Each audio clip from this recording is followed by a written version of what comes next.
Miguel Mike Pamintuan de Leon, May 24, 1947, August 2025, stands among the most influential figures in Philippine cinema.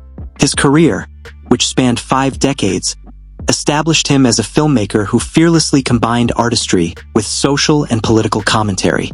Through his thought-provoking works, De Leon not only entertained audiences but also shed light on the struggles and contradictions of Filipino society.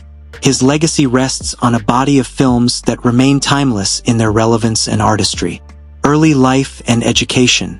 Mike De Leon was born in Manila on May 24, 1947, into a family deeply rooted in the Philippine film industry.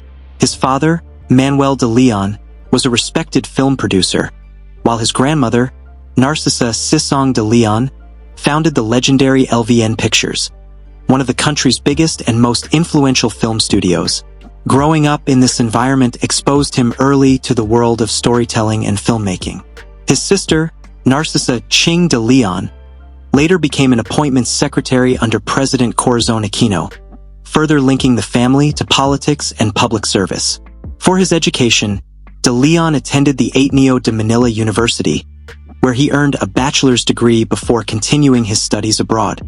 He pursued art history at the prestigious University of Heidelberg in Germany, an experience that refined his artistic sensibilities and widened his cultural perspective.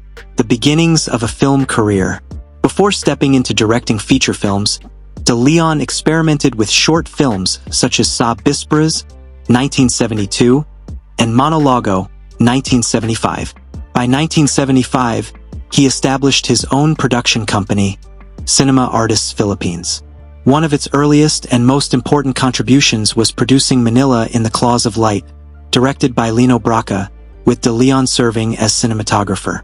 That film would later be hailed as the greatest Filipino movie ever made, and it marked De Leon as a technical and visual innovator. His directorial debut came in 1976 with Item, The Rights of May, which starred a young Charo Santos. Although not commercially successful, critics praised its artistry, and it signaled the arrival of a new visionary director. He followed this with Kung Mangarap Kat Magasing, 1977, a romantic drama starring Christopher De Leon and Hilda Coronel.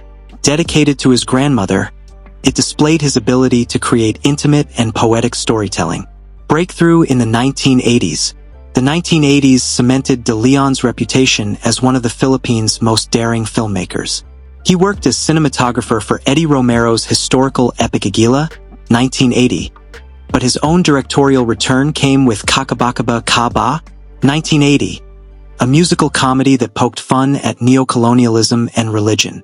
The film won him the Gawad Urian Best Director Award and showcased his gift for blending humor with critique.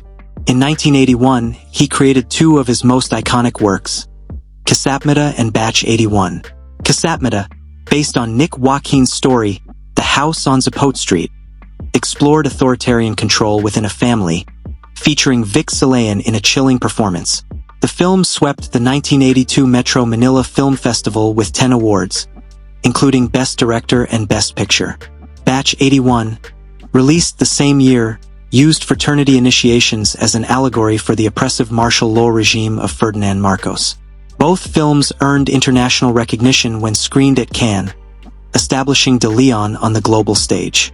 He then directed Sister Stella L. 1984, starring Vilma Santos as a nun drawn into activism. Produced by Regal Films, it was groundbreaking in tackling labor rights and social justice. The film won multiple Gawad Urian Awards and competed for the Golden Lion in Venice. However, its lack of commercial success temporarily discouraged De Leon, who later returned with the melodrama Hindi Nahahati Ang Langit, 1985, which became a box office hit. In 1986, he directed Balango Sa Dilim, adapted from John Fowles' novel The Collector, one of the first Filipino films shot on video, continuing innovation in the 1990s and 2000s. In the 1990s, De Leon contributed Aliwan Paradise to the anthology Southern Winds, 1993. The short film critiqued the international market's fascination with poverty porn, proving De Leon's sharp social lens remained intact. Though he was initially considered to direct a Jose Rizal biopic, the project was handed to Marilu Diaz-Abaya. Instead, De Leon later explored the national hero story in his 2000 mockumentary Buying Third World. Rather than presenting a straightforward narrative, the film cleverly examined the difficulty of defining Rizal's true legacy. Return to filmmaking. After years away from the industry, De Leon surprised audiences with his 2018 film Citizen Jake, a scathing critique of political corruption during President Rodrigo Duterte's administration. Featuring journalist Adam Araulo in the lead role, the film reminded audiences of De Leon's fearless voice in Philippine cinema. His works gained renewed international recognition when the Museum of Modern Art in New York held a retrospective of his films in 2022. Around the same time, he published his 2-volume memoir Last Look Back, offering personal reflections on his career and the state of the film industry. Death and legacy. In August 2025, Mike De Leon passed away at the age of 78. His family confirmed his death on August 28 through French film distributor Carlotta Films, which had previously released a collection of his works. His passing marked the end of an era, but his films continue to inspire younger generations of filmmakers and cinephiles. Throughout his career, De Leon was honored with numerous awards, including the Centennial Honors for the Arts from the Cultural Center of the Philippines in 1999. Interestingly, he declined several Lifetime Achievement Awards later in life, including the Natatanging Gawad Urian in 2014 and the Gawad CCP Para SA Shining in 2024, reflecting his private and humble nature. Net worth. Although not as commercially oriented as many filmmakers, Mike De Leon built a respectable fortune from his decades of work in the industry. His earnings came from directing, producing, and restoring films, as well as from book sales and international retrospectives of his work. At the time of his death in 2025, his estimated net worth was around $3 million. Conclusion. Mike De Leon was more than just a director. He was an artist who used cinema as a mirror of Philippine society.